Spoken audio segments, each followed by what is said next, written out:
নমস্কার বন্ধুরা, স্বাগত আজকের ভয়াল অথচ হৃদয় কাঁপানো পর্বে। আজ আপনাদের জন্য নিয়ে এসেছি নদিয়ার এক সত্য ঘটনার ছায়ায় তৈরি একটি রহস্য হরর গল্প, জমিদার বাড়ির ডাকঘর। ১৯৭৩ সালে পরিত্যক্ত এক ডাকঘর পুনর্নির্মাণের সময় পাওয়া গিয়েছিল এক গুচ্ছ অপঠিত চিঠি। যে চিঠিগুলো এক নারী লিখেছিলেন তার স্বামীকে। স্বামী যুদ্ধক্ষেত্রে, আর তিনি বাড়িতে একা, আতঙ্কে কাঁপছেন। প্রতি চিঠির শেষে ছিল একই ভয়ানক লাইন, আমায় নিতে এসো, নইলে আমি থাকব না। কিন্তু প্রশ্ন জাগে, এত চিঠি কেন কখনোই পৌঁছল না? ডাকঘর বন্ধ হওয়ার ঠিক আগের রাতে কি ঘটেছিল? আর বহু বছর পরে কেন দেখা যায় সাদা শাড়ি পরা এক নারী ডাকঘর থেকে বেরিয়ে এসে শুধু একটা কথাই বলছে, আমার চিঠিটা পৌঁছে দেবে? আজ আমরা খুলে দেখব সেই অন্ধকার দরজা, যেখানে জমা আছে অপঠিত শব্দ, অসমাপ্ত প্রেম আর এক আত্মার দীর্ঘ অপেক্ষা। চলুন শুরু করি জমিদার বাড়ির ডাকঘর। নদিয়ার সেই মফস্বল গ্রামটি আজকের মতো নয়। সাল ১৯৭৩। তখনও গ্রাম জীবন পুরোটাই জংলা, নির্জন আর মাটির গন্ধে ভরা। গ্রামের দুপাশে ধান ক্ষেতের ঢেউ, মাঝে মাঝে শিমুলতলার ঝোপ, যেখানে সন্ধ্যার পর পথ চলতে ভয় পাওয়াটাই স্বাভাবিক। এই ঘন বৃক্ষ ছায়াতেই দাঁড়িয়ে আছে পুরনো জমিদার বাড়ির ধ্বংসস্তূপ।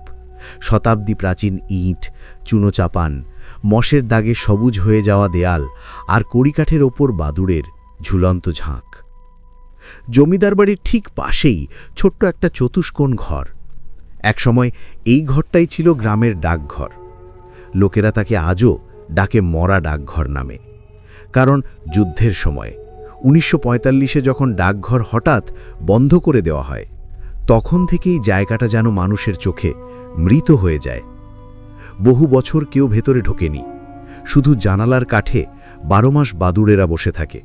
ভিজে কেরোসিনের গন্ধ বাতাসে ভাসে, আর রাত নামলে মাঝে মাঝে মনে হয় দরজার পাল্লা নাকি আপনা আপনি কেঁপে ওঠে। সরকার সিদ্ধান্ত নিয়েছিল নতুন করে ডাকঘরটা চালু করা হবে। কারণে অকারণে এলাকার জনসংখ্যা বাড়ছিল, পুরনো রাস্তার পাশে আবার যোগাযোগ ব্যবস্থা গড়ে উঠছিল। সেই কাজের দায়িত্ব পেলেন গ্রাম্য স্কুলের মাস্টারমশাই, আর তার কলেজ পড়ুয়া ছেলে শুভাশিস স্বেচ্ছায় এগিয়ে এলো। শুভাশিস ছিল অন্যদের চেয়ে একটু আলাদা। সে ভয় পেত না, কারণ বিজ্ঞান পড়েছে, ভূতটুত নিয়ে হাসাহাসি করত। একই সঙ্গে অনমনা, দুঃসাহসী আর নিজের দায়িত্ব নিয়ে অদ্ভুত সিরিয়াস। তাই যখন সে বলল, ডাকঘরের ভিতরটা আগে পরিষ্কার করব, গ্রামের কয়েকজন লোক বলেছিল, ওই ঘরটা ভালো না রে বাবা, ভেতরে শোরগোল শোনা যায় মাঝরাতে। শুভাশিস শুনে শুধু হেসে ফেলল, বাদুর টাদুর হবে, ভয়টাই তোমরা বেশি করো। সেদিন দুপুরে আকাশে অদ্ভুত এক চাপা গুমগুমে ভাব। ভাদ্র মাসের সেই দমবন্ধ করে রাখা আর্দ্রতায় বাতাস স্থির, যেন কেউ দম আটকে বসে আছে। রোদ নেই, মেঘ নেই, তবু আলো যেন একটু কম। শুভাশিস সাইকেল ঠেলে ডাকঘরের সামনে পৌঁছতেই দেখতে পেল জায়গাটা ঠিক আগের মতোই। দরজার পাল্লা বাঁকানো, জং ধরা তালা অর্ধেক লটকে আছে, মনে হয় ছুলেই খুলে যাবে। ছাদের কাঠের ফাঁক দিয়ে লতাগুল্ম ঝুলে লুয়েছে। ভেতরে ভাঙাচুরা মেঝে, কাদা, ১.৫ ইঞ্চি ধুলো। সে একবার গলা খাঁকারি দিয়ে ভেতরে ঢোকে। জুতোর নিচে চটচট শব্দ, মাটি ভিজে আছে যেন। ভালো করে তাকাতেই চোখে পড়ে ভেতরের দক্ষিণ দেওয়ালের পাশে একটা কেরোসিন ভেজা কাঠের আলমারি দাঁড়িয়ে আছে। আশ্চর্য, বাকি সব আসবাব নষ্ট, কিন্তু এটাই যেন যুগের পর যুগ ধরে টিকে আছে। শুভাশিস আলমারির সামনে দাঁড়িয়ে একবার দরজা পরীক্ষা করল। তালাটার অর্ধেক ভেঙে গেছে, কিন্তু দরজা খুলেনি। একটু জোরে ঠেলতেই খটাস করে কাঠের শব্দ হলো, আর ধুলো উড়ে তার মুখে পড়ল।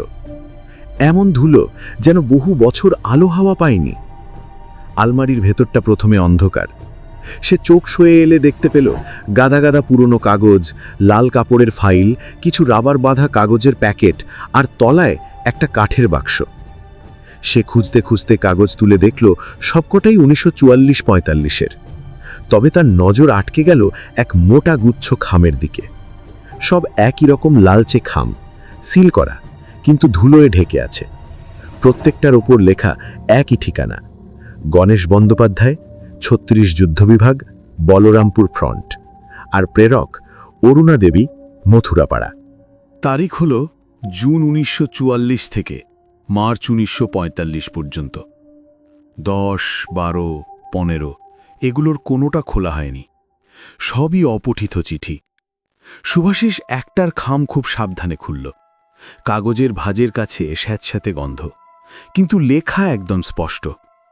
ওপরে নারীর মৃদু হাতের অক্ষর, প্রিয় গণেশ, আজ রাতটা খুব ভয় করছে। শুভাশিস একটু এগিয়ে পড়ল।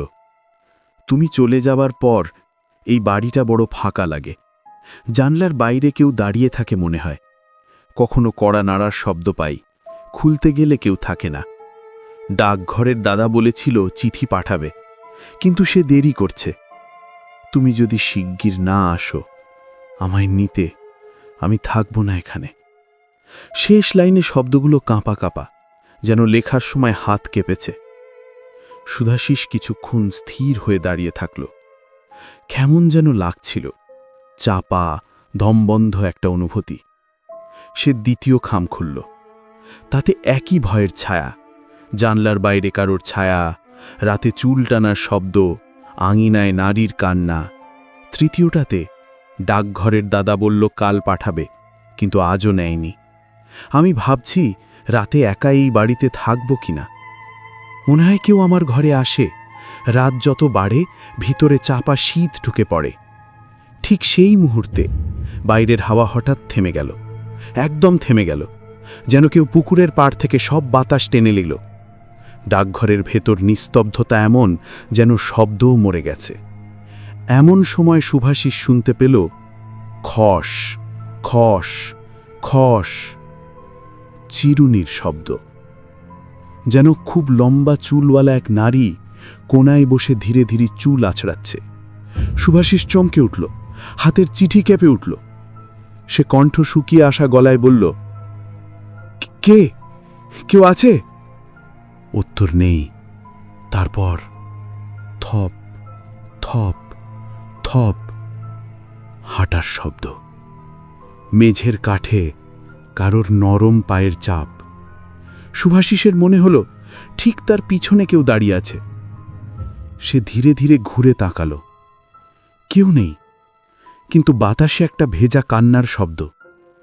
হুম হুম, খুব চাপা, খুব দূর থেকে আসছে বলে মনে হলেও ডাকঘরের ভিতরেই প্রতিধ্বনি হচ্ছে। এক পলকে শুভাশিস বুঝতে পারল এ জায়গায় বহু বছর কারোর উপস্থিতি ছিল, তবু আজ কি যেন কেউ আছে। কিন্তু কে? ঠিক তখন আলমারির ওপরে রাখা একটা খাম নড়ল, যেন কেউ কাঙ্গুল দিয়ে সরিয়ে দিল। শুভাশিস পিছিয়ে গেল, তার হাত কাঁপছে। সে কোনো রকমে আলমারির দরজা ঠেলে বন্ধ করল, কিন্তু দরজা বন্ধ হতেই ঠক ঠক ঠক, আলমারির ভিতর থেকে কড়া নাড়ার শব্দ। শুভাশিস দৌড়ে বাইরে বেরোতে গেল। ডাকঘরের দরজা পার হওয়ার মুখে কেমন একটা ঠান্ডা বাতাস বুকের ভিতরে ঢুকল, এমন শীত যেন লাশ ঘরের শীত। ঘরের বাইরে বেরিয়েই সে হাঁপিয়ে উঠল। রোদ নেই, কিন্তু আলোটা ভারী। দূরের জমিদার বাড়ির ভাঙা জানলায় কেমন যেন ছায়া নড়ল বলে মনে হল। আলো নাকি মানুষ? শুভাশিস আর পিছনে তাঁতাল না। চিঠির গুচ্ছ বুকে চেপে সে বাড়ির দিকে হাঁটতে লাগল। তার মনে শুধু একটাই প্রশ্ন ঘুরছিল, এই চিঠিগুলো এইভাবে লুকোনো ছিল কেন? এগুলো পৌঁছালো না কেন? আর সবচেয়ে ভয়ানক প্রশ্ন, আজকে কে ছিল ডাকঘরের ভিতর? শুভাশিস সেদিন দুপুরের অস্বস্তিটা সারা দিন মাথা থেকে সরাতে পারল না। চিঠির গন্ধ জিভে লেগেছিল কেরোসিনের মতো, ভারী, ভিজে, আর যেন সময়ের ভেতর জমে থাকা কান্নার গন্ধ। বাড়ি ফিরে মাস্টারমশাই যখন বললেন, কিরে কাজ হলো, শুভাশিস শুধু মাথা নেড়ে বলল, হবে, তবে ডাকঘরটার ভেতরে কিছু অদ্ভুত ব্যাপার আছে। মাস্টারমশাই হেসে উঠলেন, অদ্ভুত আবার কি? পুরনো ঘর, ইঁদুর ব্যাঙে থাকবে, বাদুড়ের বাসা। কথা শেষ করার আগেই শুভাশিস বলল, ইঁদুর ব্যাঙে এমন করে দরজায় কড়া নেড়ে না। মাস্টারমশাই একটু থমকালেন। মানে যেন যেন কেউ ভিতর থেকে দরজা ঠুকছিল। শুভাশিসের গলা শুকিয়ে এসেছিল। মাস্টারমশাই চুপ করে তাকালেন তার দিকে। ডাকঘর থেকে ফিরে এসে ভালো করেছিস, কিছুদিন সন্ধ্যের পর ওদিক দিয়ে যাস না। আপনি ভয় পাচ্ছেন নাকি? শুভাশিস প্রশ্ন করতেই মাস্টারমশাইয়ের মুখে চাপা অস্বস্তির ছায়া পড়ে গেল। 1945 সালে একটা ঘটনা হয়েছিল, তিনি ধীরে বললেন। সেটা সবাই ভুলে গেছে, কিংবা ভুলে থাকতে চায়। মাস্টারমশাই আর কিছু বললেন না। তিনি চুপচাপ ঘরে চলে গেলেন। শুভাশিস মনে মনে স্থির করল, ঘটনাটা যাই হোক, জানতে হবে। সেই রাতটা ছিল অদ্ভুতভাবে ঘুমট। চারিদিকে নদী আর গ্রামাঞ্চল তখন অন্ধকারে ঢেকে গেছে। শুধু দূর থেকে জোনাকির মতো কয়েকটা কেরোসিন ল্যাম্প জ্বলছে। শুভাশিস শুয়ে শুয়ে সেই চিঠিগুলোর গুচ্ছ পাশে রেখে ঘুমানোর চেষ্টা করছিল, কিন্তু ঘুম এলো না। চোখ বন্ধ করলেই মনে হচ্ছিল কেউ চুল আঁচড়াচ্ছে, কেউ খসখস শব্দ করছে, কেউ যেন হাঁটছে খুব নরম পায়ে, আর কেউ চিঠি চাইছে, এক চাপা কেঁপে ওঠা স্বর। আমার চিঠিটা পৌঁছে দেবে? শুভাশিস হঠাৎ উঠে বসল। তার বুক ঢিপ ঢিপ করছে। ঘরের জানলার কাঁচের ওপারে কেমন যেন একটা ছায়া নড়ল। হাওয়াও নেই, তবে জানলার কাঁচটা কেঁপে উঠল টিং টিং করে। সে ধীরে ধীরে জানলার কাছে গেল। বাইরে তাকিয়ে দেখল কেউ নেই, তবে ঘরে ফেরার সময় চিঠির গুচ্ছের ওপর নজর পড়তেই সে কেঁপে উঠল। একটা খাম টেবিলের ওপর নিজে থেকেই সরে এসেছে। যেখানে রেখে গিয়েছিল সেখান থেকে প্রায় 4 ইঞ্চি দূরে, যেন কেউ আঙুল দিয়ে ঠেলে দিয়েছে। শুভাশিস খামটা তুলে দেখল। এটা সেই চিঠি যেটাতে লেখা ছিল, আমায় নিতে এসো, নইলে আমি থাকব না। এক অদ্ভুত ঠান্ডা বাতাস শিরদাঁড়া বেয়ে নেমে এলো। কেউ কি এই ঘরে আছে, নাকি চিঠিগুলো নিজেরাই ডাকছে? যে যাই হোক, সে স্থির করল, রাত পেরোলে না হয়, কাল সকালেই ডাকঘরে আবার যাবে। পরদিন সকালে ডাকঘরের সামনে মানুষের প্রচণ্ড ভিড়। ভোর হতেই খবর ছড়িয়ে পড়ল। রাতের দিকে 5 জন লোক দেখেছে ডাকঘর থেকে সাদা শাড়ি ঢাকা এক নারীর ছায়া বেরিয়ে যেতে। কেউ বলেছে নারীটা নদীর দিকের জঙ্গলে হারিয়ে গেছে, কেউ বলেছে সে ডাকঘরের সামনে দাঁড়িয়ে কাঁদছিল। আরেকজন তপনদা দাবি করেছে সে কাছে যেতেই নারী ফিসফিস করে বলেছিল, আমার চিঠিটা পৌঁছে দেবে। এ কথা শুনে শুভাশিসের শরীর ঠান্ডা হয়ে গেল। ঠিক সেই একই কথা সে আগের রাতে নিজের কানে শুনেছিল। মানুষের ভিড়ে ফিসফাস শুরু হলো। তুই শুনেছিস এ সেই অরুণা দেবী নাকি, যে যুদ্ধের সময় স্বামীর জন্য মরেছিল? চিঠিগুলো পৌঁছায়নি বলেই নাকি ওর আত্মা ঘুরে বেড়ায়। মাটির রাস্তায় কাদা, গায়ে শীতল বাতাস বয়ে যাচ্ছে। শুভাশিস ভিড় পেরিয়ে ডাকঘরের দিকে এগোতে লাগল। আজ ওখানে ঢুকতেই হবে। সে দরজা ঠেলে ভেতরে ঢুকতেই বুঝল ঘরটা যেন আরও বেশি স্যাঁতস্যাঁতে। দেয়ালের প্লাস্টার খসে পড়ে আছে। গতকালের আলমারিটা দাঁড়িয়ে আছে, কিন্তু দরজা আধ খোলা। শুভাশিস কপালে ভাঁজ ফেলল। সে তো গতকাল শক্ত করে বন্ধ করে দিয়েছিল। সে ভেতরে ঢুকে আলমারিটা দেখল। চিঠির গুচ্ছ ছেঁড়া নয়, তবে সব খাম আজ আরও সাদা, যেন রাতারাতি ধুলো ঝরে গেছে। এই জিনিস বাস্তবে সম্ভব নয়। হঠাৎ আলো কমে গেল, যেন কেউ তার সামনে ছায়া ফেলে দাঁড়ালো। শুভাশিস পিছনে ঘুরে তাকাল।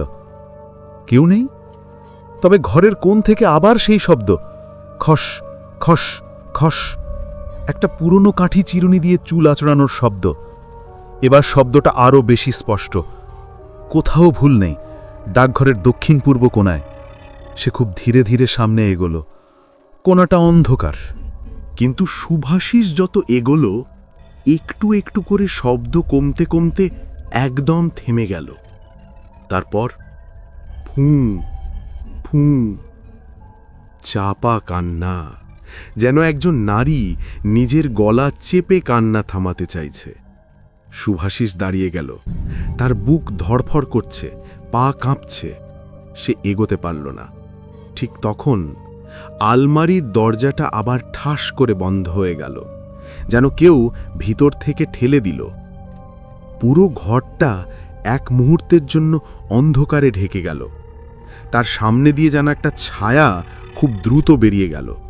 সাদা, লম্বা, চুল কাঁধের নিচে, হাঁটুল কাছে ভিজে শাড়ি। শুভাশিস চমকে উঠল। ছায়া নেই, মানুষ নেই, তবু নিঃশ্বাসের শব্দ আছে। আমার চিঠিটা পৌঁছে দেবে? এবার তার আর সাহস রইল না। সে দৌড়ে ডাকঘর থেকে বেরিয়ে এলো। বাইরে আলোয় দাঁড়িয়ে যেন প্রাণ ফিরে পেল। কিন্তু সে বুঝে গেল এ ঘটনা কোনো সাধারণ কল্পনা নয়, এটা ইতিহাসের অতল থেকে ওঠা কারোর ব্যথা।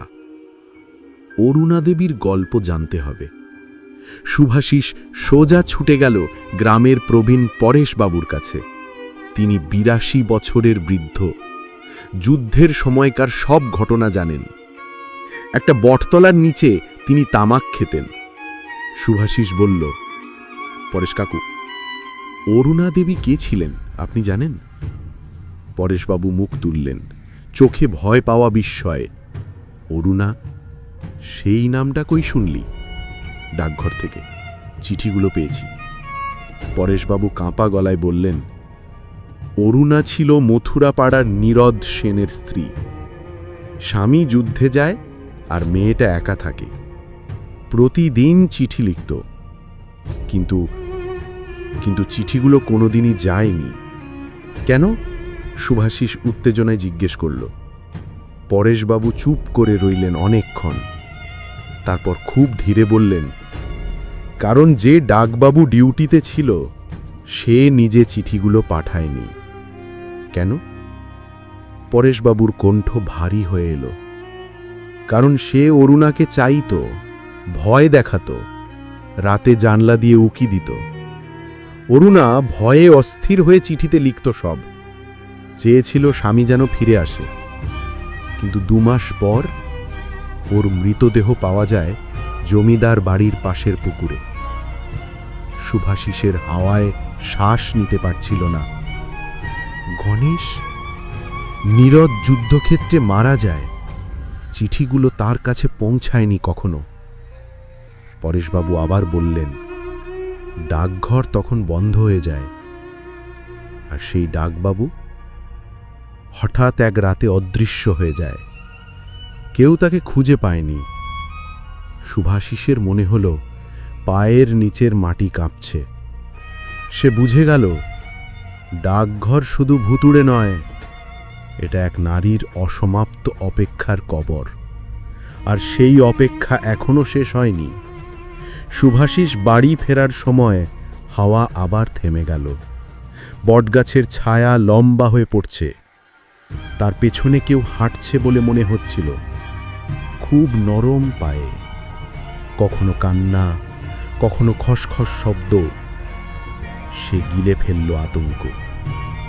চিঠিগুলো পৌঁছেতে হবে, না হলে এ আত্মা কখনো শান্তি পাবে না। কিন্তু কিভাবে? নীরদ তো বহু বছর আগেই মারা গেছে। তাহলে অরুণা দেবী কাকে অপেক্ষা করাচ্ছে? চিঠি পৌঁছাবে কোন ঠিকানায়? আর সবচেয়ে ভয়ানক প্রশ্ন, যদি আত্মাই চায় তার চিঠি পৌঁছোক তার নিজের হাতে? শুভাশিস সেদিন রাতেও ঘুমোতে পারিনি।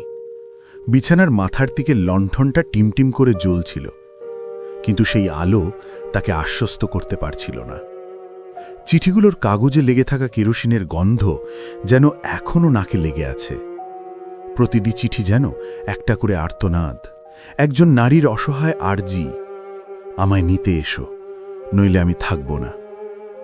চোখ দুটো বন্ধ করতেই সে যেন ডাকঘরের মেঝেটার উপর দাঁড়িয়ে গেল।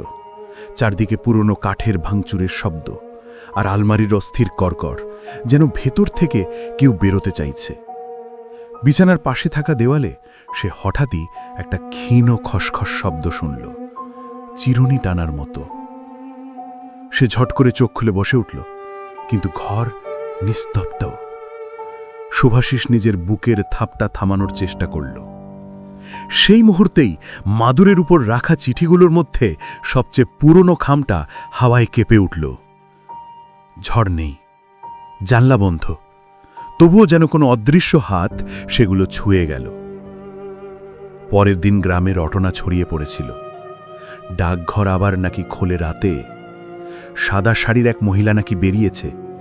কোথা থেকে এক ছেলে নাকি চিঠি পেয়েছে, মরা মানুষের পাঠানো। শুভাশিসকে দেখলেই লোকজন ফিসফিস করছিল, কেউ ভয় দেখাচ্ছিল, কেউ আবার কৌতূহল নিয়ে মুখ বাড়াচ্ছিল। ডাকঘরের সামনে দাঁড়িয়েই সে বুঝল ভেতরের অদ্ভুত চাপা অন্ধকারটা আগের চেয়ে আরও ঘন। দরজার নিচে থকথকে আর্দ্রতা, যেন ভিজে কাঠ রাতভর কাঁদেছে। শুভাশিসের বাবা মাস্টারমশাই ঘাড় নাড়লেন। তুই আজ ভেতরে যাচ্ছিস না, বেশি মাথা গরম করেছিস। পুরনো বাড়িঘরের ছাই রাখা ঘাঁটতে গেলে এরকমই হয়। কিন্তু শুভাশিস বুঝল এখন আর ফেরার উপায় নেই। আলমারির ভেতরে সিরিজ চিঠি শুধু ইতিহাস নয়, এটা একটা চিরকালের শোক, যন্ত্রণা আর অসমাপ্ত প্রতীক্ষা। বাড়িতে ফিরে সে আবার চিঠিগুলো ছড়িয়ে বসল। মোট চিঠি 24টি। সবচেয়ে পুরনো চিঠি 1970 সালের ফেব্রুয়ারি, সর্বশেষটি 1973, ডাকঘর বন্ধ হবার ঠিক 2 মাস আগে। লেখিকা অরুণা সেন, স্বামী নীরদ সেন, তখন পূর্ব সীমান্তে যুদ্ধের টানটান পরিস্থিতিতে পোস্টেড। প্রথম চিঠিটা বেশ স্বাভাবিক, চিন্তা করো না, তোমার অপেক্ষায় আছি, বাড়িটা বেশ শান্ত। দ্বিতীয় চিঠিতে একটু দোলাচল। রাতে বাড়ির উঠোনে যেন কেউ হাঁটে, পিঁড়ির কাছে চিরুনিটা কে যেন সরিয়ে রেখেছিল। তৃতীয় চিঠি থেকে ভয় স্পষ্ট, প্রতিদিন ভোরে তালার শব্দ শুনি, আমি তো খুলিনি। বাড়ির পেছনে কৃষ্ণচূড়ার ডাল ঝাঁকায় কে? তারপর ক্রমশ সমস্ত চিঠি যেন আরও গাঢ় অন্ধকারে ঢুকে যায়। অরুণা দেবী লিখেছিলেন, তোমার না থাকার শূন্যতা আমাকে গ্রাস করছে। রাতে কেউ আমার মাথার কাছে দাঁড়িয়ে থাকে, আমি চোখ খুললেই সে চলে যায়। চিঠির শেষ দিকের কয়েকটি লাইন শুভাশিসকে কাঁপিয়ে দিল। আমার ভয় হয় নীরদ, আমি বোধহয় একা নই এই বাড়িতে, যে আছে সে মানুষ নয়। তোমার চিঠি পাই না, ডাকঘর কি বন্ধ? যদি কখনো এই চিঠিগুলো কেউ পায় তাকে বলো আমাকে বাঁচাক। সর্বশেষ চিঠির শেষ লাইন, আমায় নিতে এসো, নইলে আমি থাকব না। সেই থাকব না কি সত্যিই সত্যি হয়েছিল? শুভাশিসের বুকটা ঠান্ডা হয়ে গেল। সন্ধেবেলা আকাশ কালো হয়ে নেমে এলো। গ্রামের লোকেরা আগের রাতের ঘটনার পরে ওই দিকটা যায় না। ডাকঘরের সামনে শিউলি গাছের নিচে দাঁড়িয়ে শুভাশিস বুঝল বাতাস নেই, অথচ গাছের ডালগুলো নিজেরা থেকেই দুলছে। দরজা খুলতেই ভেতরটা যেন একদম অন্য জগৎ। মেঝের ধুলোতে পায়ের ছাপ, স্ত্রীলোকের ছোট পায়ের, যেন কেউ সদ্য হেঁটে গেছে। কিন্তু সবচেয়ে আতঙ্কজনক ব্যাপার, আলমারির দরজাটা আধখোলা, যেটা গতকাল সে নিজেই শক্ত করে বন্ধ করেছিল। শুভাশিস গলায় শুকনো লালা টেনে বলল, কে আছো? উত্তর এলো না, বরং হঠাৎ কোথা থেকে যেন বুক ফুঁড়ে যাওয়া এক চাপা কাঁদুনির আওয়াজ উঠল। আলমারির ভেতর নাকি চারপাশের দেওয়ালের ফাটলে, বোঝা গেল না। হঠাৎ ডান দিকের কাঠের চৌকাঠে খানিকটা কেরোসিনের দাগ দেখা গেল। দাগটা ছিল না, এটা শুভাশিস নিশ্চিত। আর তখনই পিছন থেকে যেন একটা ঠান্ডা হাওয়া বয়ে গেল। না, হাওয়া নয়, যেন স্পর্শ, মানুষের আঙুলের মতো। মেরুদণ্ড বেয়ে শিহরণ নেমে এলো। শুভাশিস ঘুরতেই দেখল আলমারির উপরে রাখা পুরনো চিরুনিটা নিজে নিজে পড়ে গেল। মেঝের ওপর টক শব্দ হলো। তারপর চিরুনিটা হালকা করে পিছলে যেতে লাগলো, যেন কেউ টানছে, অদৃশ্য কেউ। শুভাশিসের গলা শুকিয়ে চুম। সে স্থির হয়ে দাঁড়িয়ে দেখল চিরুনিটা ধীরে ধীরে গিয়ে থামল আলমারির ঠিক সামনে। আর তারপর আলমারির দরজা স্বতঃস্ফূর্তভাবে খুলে গেল। গভীর অন্ধকার, অথচ ভেতর থেকে যেন একটা গন্ধ, কেরোসিনে ভেজা ভিজে কাঠ আর নারীর কেশের গন্ধ। হঠাৎ খুব কাছ থেকে একটা চাপা মেয়েলি গলা, একদম ভেজা, আতঙ্কে কাঁপা গলা। আমার চিঠিটা পৌঁছে দেবে? শুভাশিসের হৃৎপিণ্ড এত জোরে ধাক্কা মারতে লাগলো যে সে নিজের শ্বাসও শুনতে পাচ্ছিল না। তার ঠিক সামনে অন্ধকার ঘন হতে হতে একটা অস্পষ্ট রূপ তৈরি হলো। মাথা ঝুঁকে থাকা, এলোমেলো চুল, সাদা শাড়ির ছায়াময় শরীর।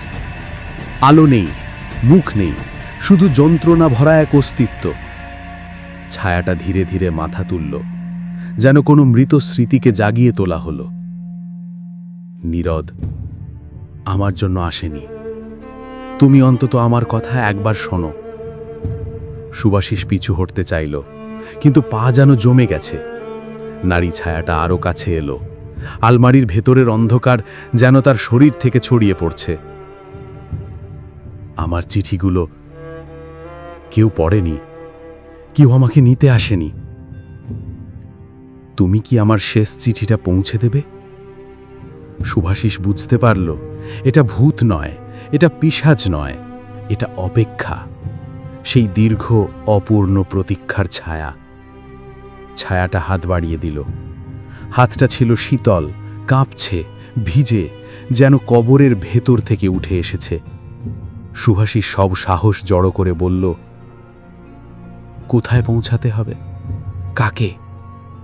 ছায়াটা ধীরে ধীরে মাথা ঘুরিয়ে আলমারির দিকে তাকালো। সেখানে একটা খাম পড়ে আছে, ভারী, হলদেকে, আঙুলের দাগে ভরা। ওটাই আমার শেষ কথা। যে মানুষটা আমাকে নিতে আসেনি, তার কাছেই।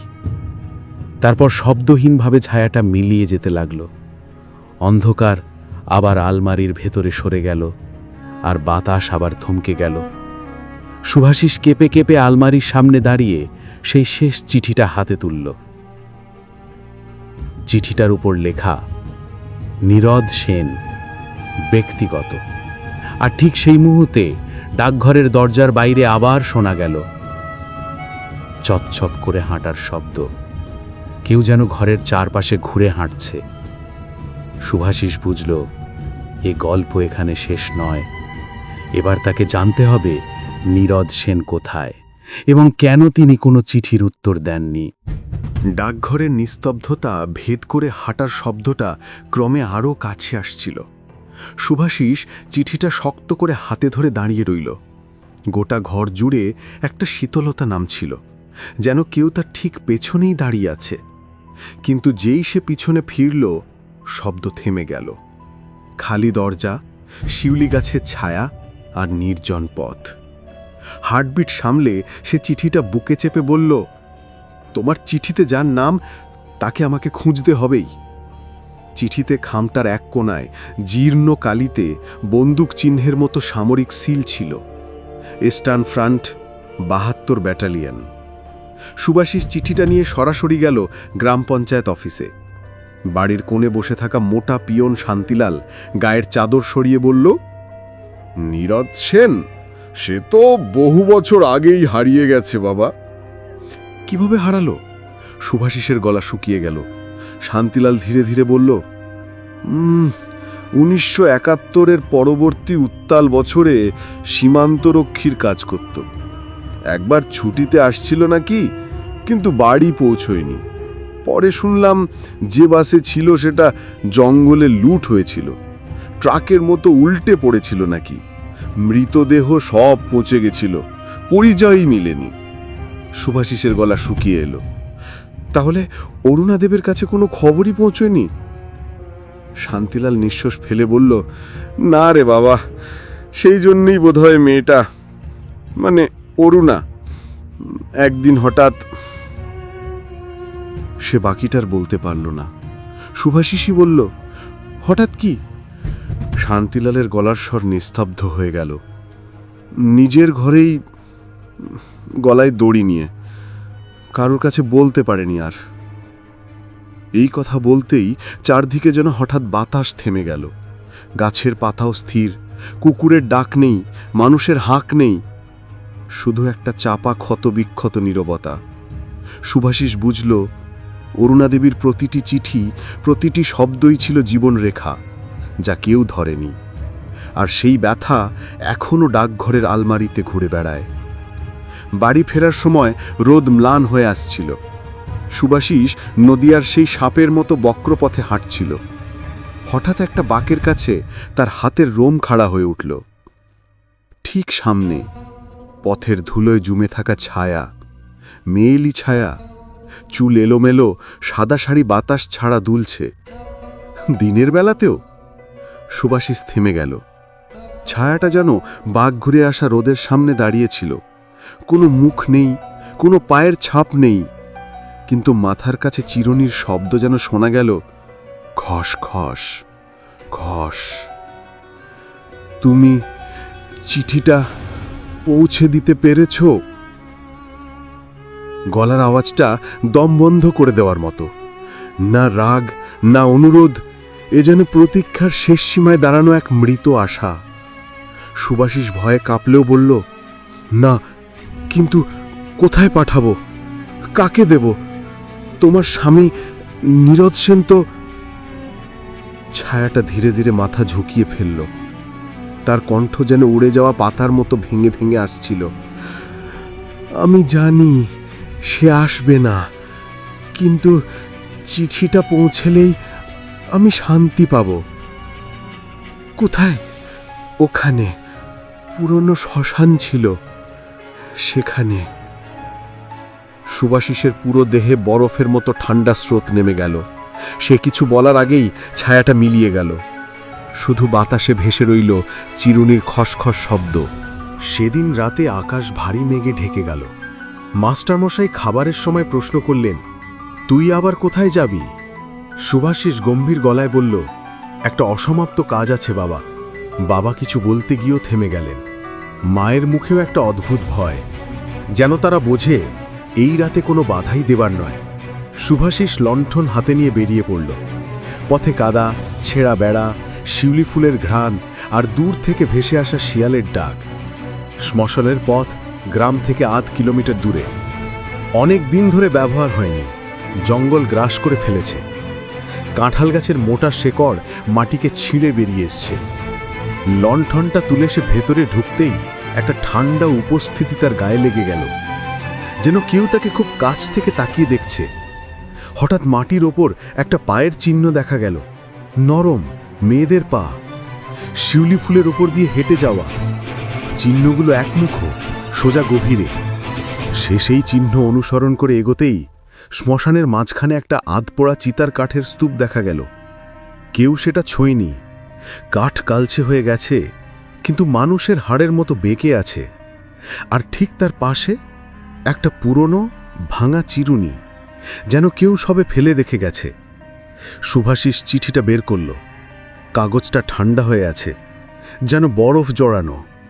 লিখন শৈলী এত কাঁপা কাঁপা যে বোঝা যায় লেখার সময় অরুণা দেবীর হাত ভয় আর হতাশায় কাঁপছিল। খামটা খুলতেই হাওয়াটা যেন ভারী হয়ে গেল। মাটির নিচে যেন হালকা ডুবে যাওয়া শব্দ। কারো নিঃশ্বাস, কারো হাঁটা, নাকি অশরীরের সাড়া। সুভাষিস কেঁপে কেঁপে চিঠিটা উচ্চস্বরে পড়তে শুরু করল। নীরদ, তুমি না এলে আমি নিজেই চলে যাব তোমার কাছে। এই পৃথিবীতে আমার কোনো আলো নেই, শুধু একটাই অনুরোধ,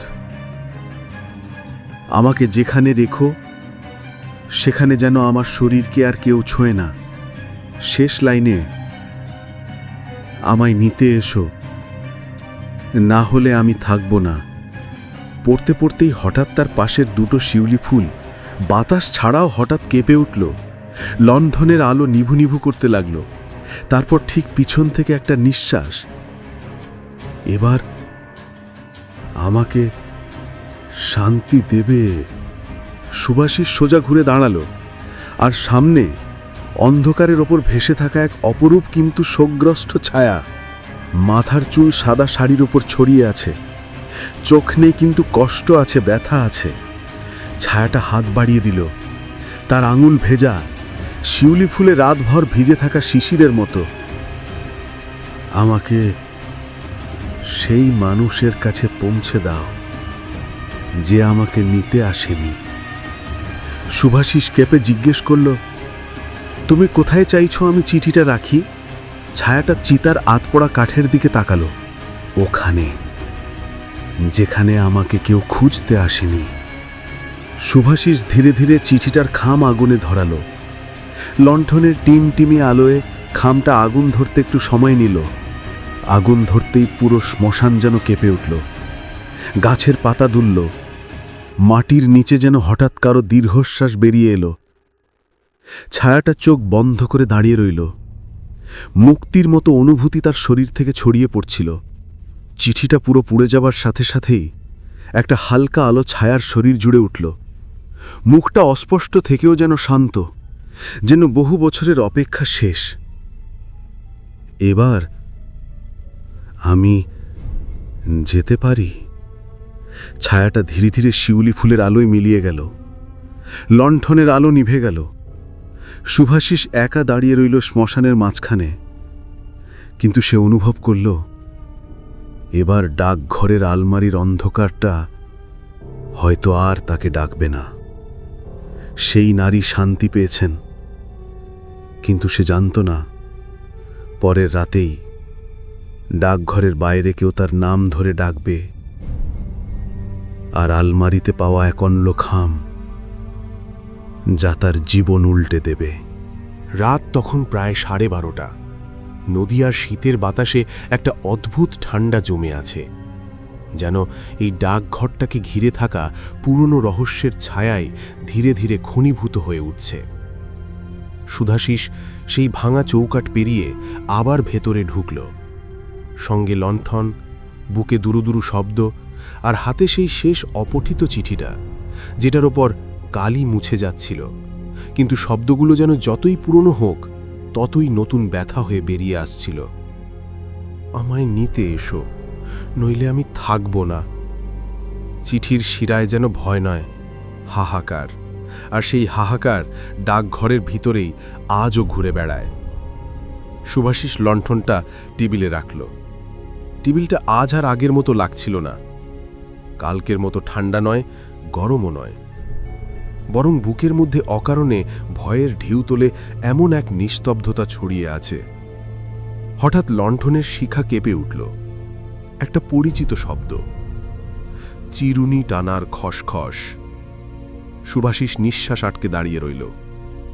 মাঝের ঘর থেকে সাদা কাপড় নড়ে উঠল ধীরে ধীরে। কতটা ধীরে হলে মানুষ আর ভূতির তফাৎ বোঝা যায় না, ঠিক তেমন ধীরে। এক নারীর ছায়া বেরিয়ে এলো। তার চুল লম্বা, কাঁধ পার হয়ে কোমর ছুঁয়ে যায়। সে এগিয়ে এলো। তার পদক্ষেপে কোনো শব্দ নেই, কিন্তু চারপাশে বাতাসের কম্পন টের পাওয়া যায়। শুভাশিস গিলে ফেলল গলা শুকিয়ে যাওয়া লালা। আপনি কে? নারী কোনো উত্তর দিল না। সে সরাসরি তাকালো শুভাশিসের হাতে ধরা চিঠির দিকে। ওটা আমার। তার কণ্ঠটা কাঁপছিল, মৃদু, যেন বহু বছর পরে কারোর সাথে কথা বলছে। শুনাহিস কাঁপা গলায় বলল, হ্যাঁ, এটাই শেষ চিঠি, হয়তো পৌঁছায়নি। নারীর গলায় চেপে থাকা কান্না ঝরে পড়ল নিঃশব্দে। সে ধীরে ধীরে এগিয়ে এসে প্রায় হাত বাড়াল, কিন্তু ছুঁল না, যেন ছুঁতে ভয় করছে, যেন আরেকবার ছুঁলে স্মৃতিটিকে থাকবে না। ওনার কাছে যাবে, পৌঁছে দেবে? শুভাশিস দ্বিধায় পড়ে গেল। তিনি আপনার স্বামী, কিন্তু এখন? নারী ধীরে মাথা নেড়ে বলল, তুমি শুধু চিঠিটা নিয়ে যাও, আর যেখানে তার শেষ চিহ্ন আছে সেখানে রেখে দিও। শুভাশিসের মস্তিষ্কে সন্দেহ দানা বাঁধল। নদিয়ার এই গ্রাম থেকে পুরুষ মানুষ অনেকেই 1971 লড়াইতে গেছে, যার কেউ কেউ আর ফেরেনি। কিন্তু এবারের নারীকে? জমিদার বাড়ির পুরনো খাতায় কোনো নাম নেই। এত চিঠি তিনি লিখলেন, কিন্তু ডাকঘর কেন বন্ধ হয়ে গেল? ঠিক সেই মুহূর্তে নারী বলল, আমার নাম পারুল। শুভাশিস নামটা শুনে অবাক। গ্রামে এমন নামের কোনো নারী নেই বহু বছর। পারুল ধীরে ধীরে পুরনো টেবিলের পাশে বসল, যেন বহুদিন পর নিজের জায়গায় ফিরে এসেছে। ওনাকে আমি শেষ চিঠি লিখেছিলাম যখন খবর পেলাম সীমান্তে আক্রমণ হয়েছে, আর ওদের দল নাকি ফিরে আসেনি। আমি ভেবেছিলাম তিনি আবারও ফিরে আসবেন, প্রথম দিনের মতো। ফিরলেন? শুভাশিস কাঁপা গলায় জিজ্ঞেস করল। পারুল উত্তর দিল না।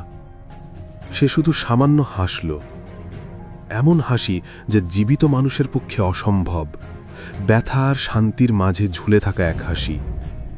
আমায় নিতে আসেনি, তাই আমিও তাকে অনুসরণ করলাম। শুভাশিসের হাঁটু অবশয়ে আসছিল। আপনি কি করেছিলেন?